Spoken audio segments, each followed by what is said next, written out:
We are the consciousness that everything happens in the context of it. You may ask, what is consciousness? It refers to an individual's subjective experience of awareness, perception, and thoughts. It is the state of being aware of one's surroundings, thoughts, emotions, and sensations. Consciousness allows individuals to experience the world and make sense of it. The exact nature and workings of consciousness are still a subject of scientific investigation and philosophical debate. In the materialist view, consciousness is a product of physical processes in the brain, and can be reduced to purely physical phenomena. This viewpoint has been challenged by quantum physics observations. This theory suggests that consciousness could play a role in the collapse of quantum wave functions, and that the observer's consciousness determines the reality of a quantum system. So, the question comes that how consciousness is just the product of the brain, and at the same time it can change the reality by just observing it. The second viewpoint, dualism, holds that consciousness exists separate from the physical world. This means that consciousness is not made up of physical matter, but instead has its own distinct nature, and exists as a separate entity from the body and brain. Dualists argue that the mind and body are two distinct entities that interact with each other, but are not reducible to each other. This viewpoint is often associated with the philosopher René Descartes, who argued that the mind and body were two completely separate substances that interact with each other.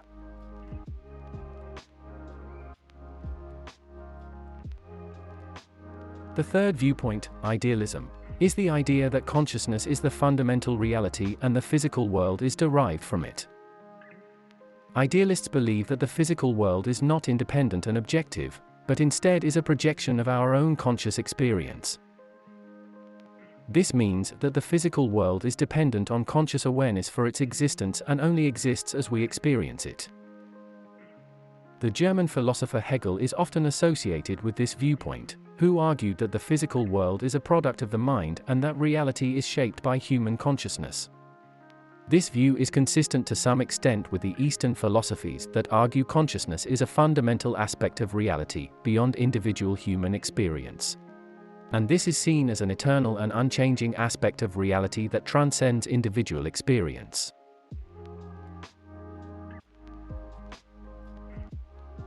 The hard problem of consciousness is a term used to describe the difficulty in explaining and understanding the subjective nature of conscious experience.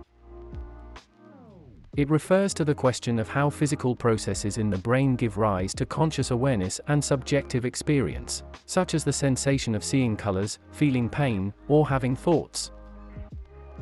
Despite decades of research in neuroscience and philosophy, there is still no widely accepted explanation for this phenomenon.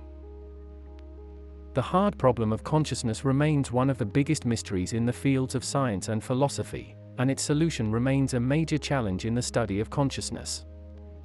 Some neuroscientists and philosophers believe that consciousness arises from the workings of the brain and the neural activity it generates, while others argue that consciousness exists independently of the physical brain, and that the brain acts as a receiver or transducer of consciousness. The exact relationship between the brain and consciousness is still not fully understood, but it is a topic of ongoing research and debate in the fields of philosophy, neuroscience, and psychology. Another idea is that brain acts as an antenna or receiver of consciousness. This implies that the brain receives and processes information from the consciousness and translates it into thoughts, emotions, and physical sensations. This idea suggests that the brain functions as a kind of receiver, which can receive signals from the consciousness and interpret them in a way that is meaningful to the individual. According to this perspective, the brain does not create consciousness, but instead is a mediator between the individual and the greater consciousness. This idea is still a matter of philosophical debate and scientific investigation.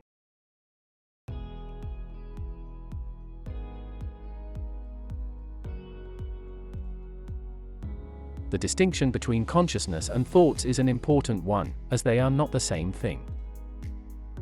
Consciousness refers to a state of awareness and perception, while thoughts are mental processes and events.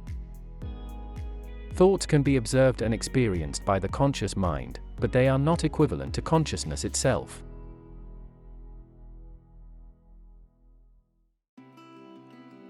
Consciousness is the underlying foundation or backdrop against which all thoughts, emotions, and experiences occur.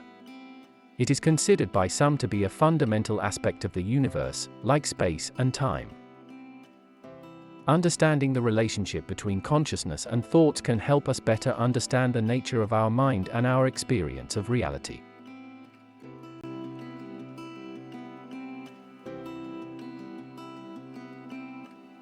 So how does it relate to our everyday life? And how knowing that helps us to cope with the anxiety and suffering of everyday life? As it was argued before, subjectively, the nature of us is awareness. It is through this media that we experience the world. We have seen many instances of one event bringing up suffering and anxiety in one person, and yet for another person it's been so trivial that they instantly forgot about it. So from the first-person point of view, even if we don't have any idea about the nature of the consciousness, we can say all that exists is inside the consciousness or awareness. Consciousness is like the space at which things happen or the sky where dark or white clouds can exist. But they can't affect it. In fact, nothing can change our true nature, and all the thoughts, anxieties, and fears happen in the content of consciousness, without changing it. If we realize this fundamental viewpoint, no event should make us suffer. But as can be seen, it is our association with these thoughts that makes us nervous, sad, or anxious. The best way to strengthen this view is through practice of mindfulness. We can put aside some time during the day to contemplate on this idea, and after a while this will be our main way of perceiving the world.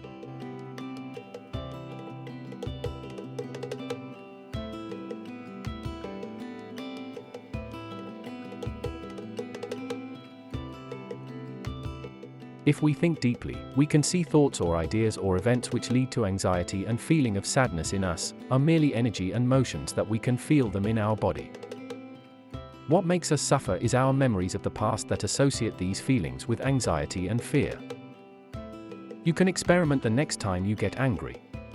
You can notice that anger simply arises in our mind and it feels like some energy and warmth around our face and chest.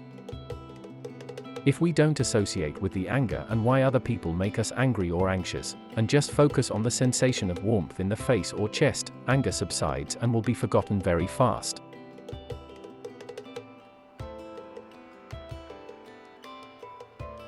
If we pay attention closely, we see that the thoughts appear in our mind spontaneously and from nowhere. The brain is known to automatically generate thoughts through processes such as spontaneous thought, mind-wandering, and daydreaming. These thoughts seem to arise from nowhere, and suddenly become present in our awareness.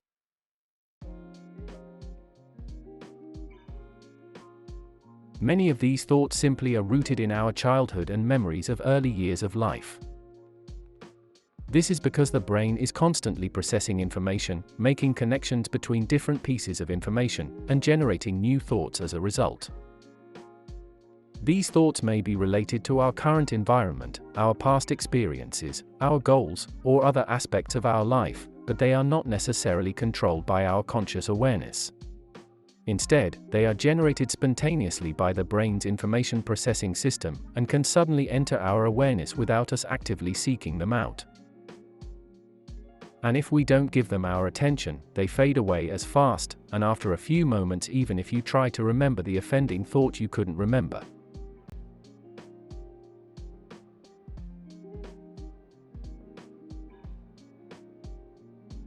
This is the secret to peace and remaining in it indefinitely.